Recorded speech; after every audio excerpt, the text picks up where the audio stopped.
पंचायती इंतखाबात के 8वें मरहले के तहत आज जिला जम्मू के भी 6 ब्लॉकों में पोलिंग हो रही है। पोलिंग के लिए लोगों में काफी जोशो खरोश देखा जा रहा है।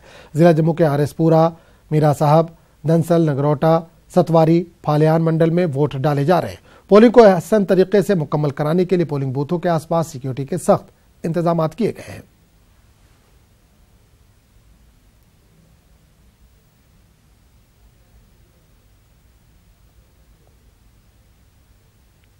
जम्मू कश्मीर पंचायती कॉन्फ्रेंस के सदस्य अनिल शर्मा का क्या कुछ कहना है, आइए सुनते हैं। के अंदर जहां पे जो है 8वां फेज की इलेक्शन पंचायत की जो है वो होने जा रही है और आज सूबा जम्मू के अंदर काफ़ी ब्लॉक के अंदर जो है वो इलेक्शन है और उस ब्लॉकों में जहां ब्लॉक डंसाल के अंदर भी जो है वो आज इलेक्शन हो रही है।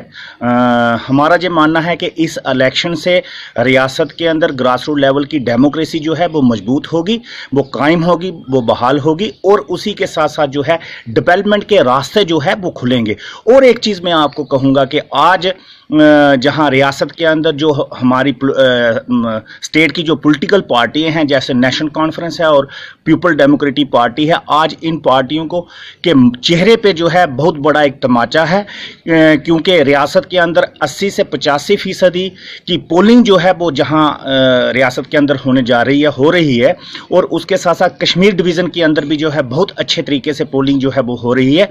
रियासत के अंदर बुलेट के ऊपर जो है बैलेट जो है वो भारी पड़ रहा है और इसी बैलेट की ताकत से जो है ये डेमोक्रेसी हमारी जम्मू कश्मीर की जो है वो मजबूत होगी, भारत की डेमोक्रेसी मजबूत होगी।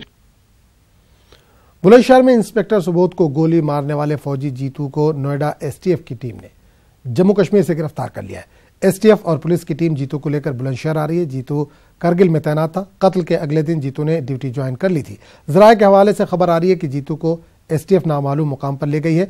बुलंदशहर तशद्दुद मामले का वीडियो सामने आया है। वादर है कि जितेंद्र उर्फ जीतू सोपोर के नेशनल राइफल्स में तैनात था।